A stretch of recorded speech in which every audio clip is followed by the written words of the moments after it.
Hi there, in this guide video I'll let you know how can you find Bitcoin address on Coinbase app. To find your Bitcoin address in Coinbase app, you have to navigate to the receive or sends sections. So here you could go ahead and click on the receive button. It will then go ahead and take you to the next field. Then you simply have to go ahead and choose the Bitcoin asset from the list of supported asset. Then once you do it, so your Bitcoin wallet address will be displayed along with the QR code. You could either download the QR code or copy the wallet address.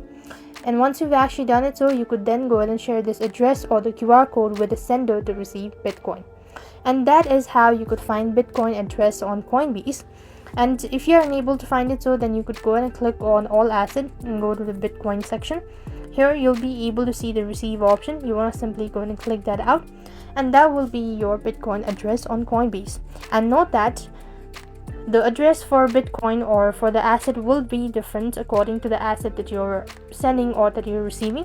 So you have to go ahead and select the specific asset that you're receiving, and accordingly you can find the wallet address.